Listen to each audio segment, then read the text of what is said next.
Olá! Sabe aquela sensação de olhar para o extrato bancário e se perguntar, gente, para onde foi o meu dinheiro? Não importa quanto você ganhe, pois é. E se eu te disser que a solução não está em planilhas super complexas, mas sim numa única e poderosa mudança de mentalidade? É exatamente isso que a gente vai desvendar hoje.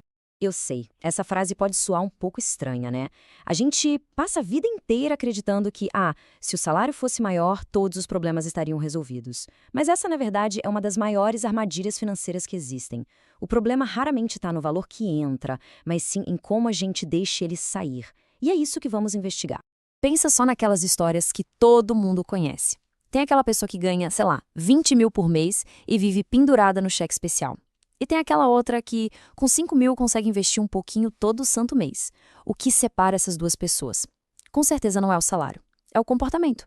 Fica muito claro que a verdadeira batalha financeira, ela acontece dentro da nossa cabeça. Então, vamos lá. Qual é o verdadeiro problema? Ele mora num lugar bem sorrateiro, num abismo que existe entre o que a gente acha que faz com o nosso dinheiro e o que a gente realmente faz. E aqui os números revelam uma coisa, olha, de cair o queixo. Uma pesquisa mostrou que 85% das pessoas acreditam piamente que são cuidadosas com dinheiro. Mas, ao mesmo tempo, 62% dessas mesmíssimas pessoas têm contas em atraso. É uma desconexão gigantesca. A gente tem a ilusão de que está no controle, mas a realidade conta outra história. Para a gente entender por que isso acontece, a gente precisa olhar para a psicologia por trás dos nossos gastos. Existe um mecanismo emocional que nos empurra para o consumo quase que inconsciente, e ele tem nome. É a armadilha da felicidade. E essa armadilha funciona porque a gente confunde dois conceitos que parecem iguais, mas não são: felicidade e satisfação. A felicidade de uma compra é aquele pico de prazer, sabe? Que vem rápido e vai embora rápido também. Já a satisfação é uma coisa mais profunda, um bem-estar que dura. O problema, a economia moderna é especialista em nos vender esses picos de felicidade, mantendo a gente preso num ciclo de querer sempre mais. E a ciência comportamental dá um nome para esse ciclo: esteira hedônica. Pensa numa esteira de academia mesmo. Você compra algo, tem aquele pico de felicidade, mas logo se acostuma. Aí, para sentir a mesma coisa, você precisa de um estímulo maior, uma compra mais cara.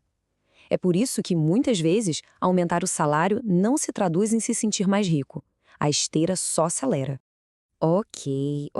Já entendemos o problema. Mas e aí? Como é que a gente sai dessa armadilha? A solução não é sobre se privar de tudo, muito pelo contrário. É sobre adotar uma mentalidade consciente, uma forma de pensar que é, de verdade, libertadora. Vamos fazer um exercício mental rapidinho. Imagina só, você está numa ilha deserta. Não tem ninguém para impressionar, ninguém para julgar. O que você compraria? Provavelmente coisas úteis, né? A utilidade venceria o status. A função venceria a marca. Esse exercício simples já começa a separar o que é uma compra para a gente e o que é uma compra para os outros. E aqui vai uma pergunta que pode mudar o jogo no dia a dia. Antes de qualquer compra, principalmente aquela por impulso, vale a pena parar um segundinho e se perguntar: minha vida vai ser realmente diferente? Vai mudar de verdade se eu não comprar isso? Na maioria esmagadora das vezes, a resposta sincera é um sonoro não. Certo. E como é que a gente transforma essa mentalidade em ação? Com um desafio bem simples de 30 dias. Nada de planilhas complicadas, nada disso. O objetivo aqui é simplesmente dar um reset na nossa relação com o dinheiro. Funciona assim, ó. Durante 30 dias, no final de cada dia, você vai anotar só duas coisas: se o gasto que fez foi essencial ou se foi supérfluo e como você se sentiu. O objetivo não é contar centavos, mas sim descobrir gatilhos. Você vai perceber que, talvez toda vez que tem um dia estressante, a solução automática é pedir comida por aplicativo. É um exercício poderoso de autoconhecimento financeiro. Depois de treinar essa consciência e entender o que é realmente essencial, a gente pode finalmente construir o alicerce de toda a vida financeira. Isso nos leva à regra de ouro, o fundamento de toda a construção de riqueza. A maioria de nós segue a mesma lógica. O salário entra, a gente paga as contas e torce para sobrar alguma coisinha para guardar. O problema? Vamos ser sinceros, quase nunca sobra. Essa é a receita perfeita para viver correndo atrás do rabo financeiramente. A virada de chave está exatamente aqui. A lógica precisa ser invertida. Quando o salário cai na conta, a primeiríssima coisa a se fazer é separar uma parte para o seu eu do futuro. Você se trata como se fosse o boleto mais importante do mês. É o resto que tem que se adaptar a isso, e não o contrário. E como fazer isso na prática? O segredo está na automação. Programe uma transferência automática para o mesmo dia em que o salário cai. Comece com pouco, um valor fixo ou um percentual que seja confortável. Lembre-se, a consistência, o hábito, é muito mais importante que a quantia no início. Isso tira o peso da decisão e transforma o ato de construir o futuro numa rotina.